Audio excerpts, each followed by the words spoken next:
Music comes to us in a bundle of sound, a box of prepared ingredients placed in front of us. That experience can be deeply personal and universal at the same time. It's packaged in different forms that appeal to different groups of people. Even though we could ask 10 people to define music and get 10 unique definitions, if we unpack any bundle, we realize there are common elements and patterns in all styles of music. No matter how it's packaged, the basic ingredients are all the same. When I hear something from another perspective, I pick up new details. I hope this serves you in the same way.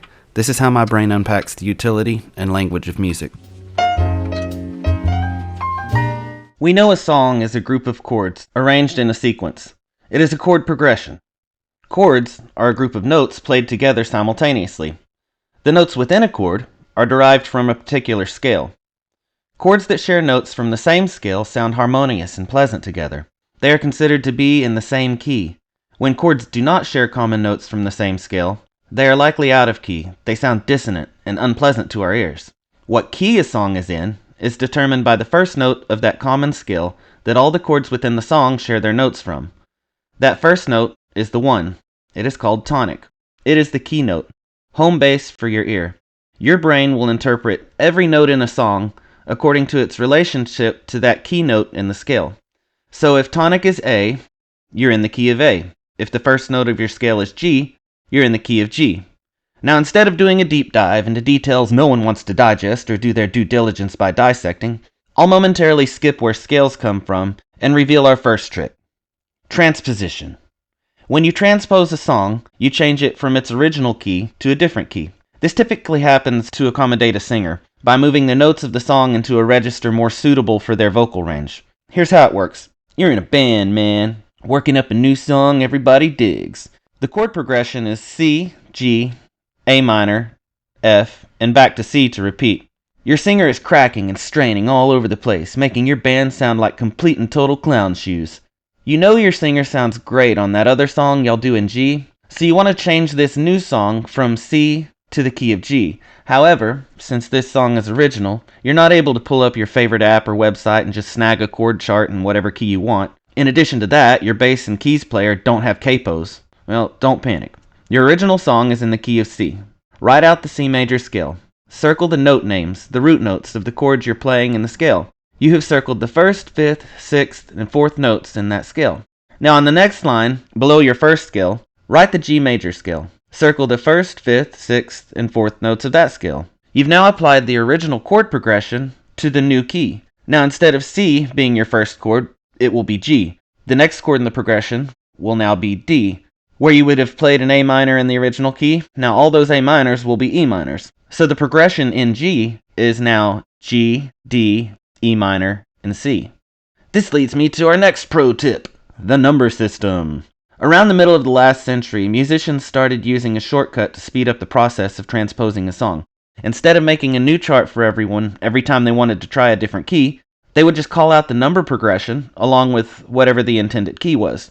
With our previous example, you know your song is using the 1, 5, 6, 4 chords of the major scale. If the singer decided the key of G wasn't good either and wanted to move it back up a little to A, you could just tell the band 1, 5, 6, 4 in A. Now, since your band knows their scales and can visualize the A major scale, they will be able to know the 1st, 5th, 6th, and 4th notes in the A major scale are A, E, F sharp, and D.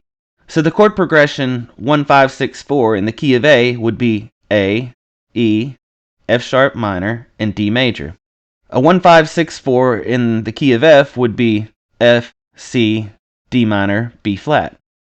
Alright, so the purpose of the number system is to establish or identify a pattern that is interchangeable between all 12 keys. So no matter where you start on the neck, the distance between the chord changes is always going to be the same. The relationship between the notes is always going to sound the same no matter where you start. Now when they start calling out numbers, the numbers are referencing the major scale, the notes in the major scale. So we got to know our major scale first, right?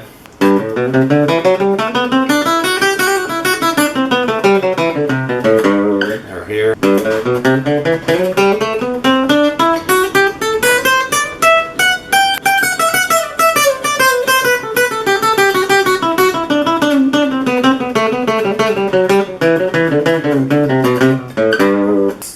put it on the 5th and 6th string. So that'll be your 2 low strings, your E and your A string, right? Start anywhere you want. Let's start on G. So you would go do, re, mi, fa, sol, la, ti, do, right? That's your major scale. Do, re, mi, fa, sol, la, ti, do. Playing it with one finger so you can see it. Now just number them like we've been doing. 1, 2, 3, 4, 5, 6, 7, 8. Right? Do, re, mi, fa, sol, la, ti, do. 1, 2, 3, 4, 5, 6, 7, 8. So if somebody says 1, 4, 5, they're talking about the 1st, the 4th, and the 5th tones in that major scale being the root notes of the chords that are coming, right? 1, 2, 3, 4, 5, 6, 7, 8. There's your octave. But all you need is the 1st, the 4th, and 5th, because I said 1, 4, 5 in G. So you're going to play the 1, the 4, the 5, because 1, 2, 3, 4, 5, 1, 4, 5. So the notes are going to be G, C, and D, right? You know your chords there, right? G, C, D. So if they say 1, 4, 5 in G, they mean.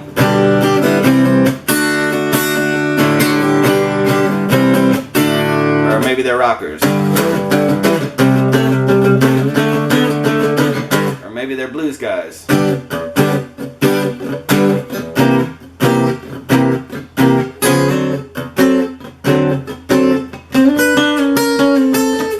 Or, you know, whatever. Let's pick a little more jazzy, maybe might be like a 1, major 6, 2, 5, 1. So you're gonna 1, 2, 3, 4, 5, 6. So you know your first 2 notes are gonna be, and then 2, 5, 1, right? 1, 2, 3, 4, 5, back to 1, right? So 1, 6, 2, 5, 1. So it would be like a.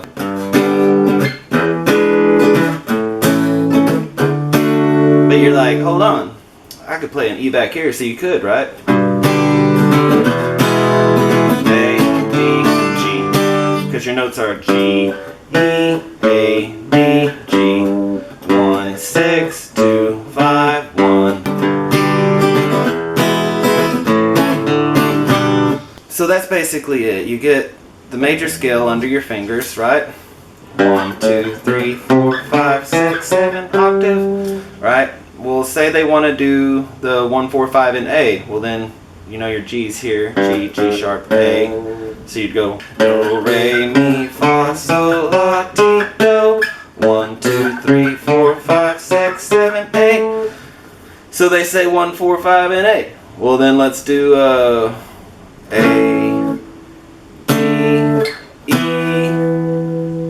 Now we can do all those fancy chords and scales and all that fancy stuff. If you're just now learning the number system, I would suggest power chords or root notes. Maybe just sit down with a bass guitar and just play the root notes of the chord changes while you're getting used to it and getting used to the patterns. It comes from the major scale, so find your major scale, right? Those are the notes you're going to play. 1, 2, 3, 4, 5, 6, 7, 8. And then go from there. So if they say 1, 6, 2, 5, 1 in A, then you would be like 1, 6, 2, 5, 1.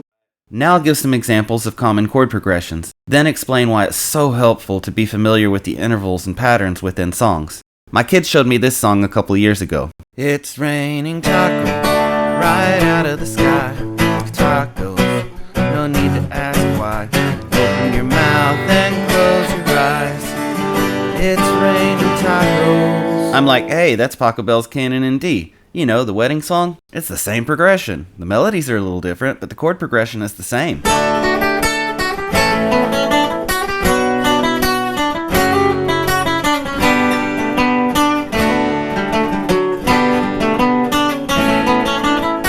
Lots of songs use this pattern. Maroon 5 is an obvious example. To the ones that we got, cheers to the wish you were here, 'cause you're not in the blah blah blah, all the memories of everything we've. The same was true when I discovered Belle and Sebastian. Oh, get me away from here, I'm dying. Play me a song to set me free. Nobody writes them like they used to, so it may as well be me.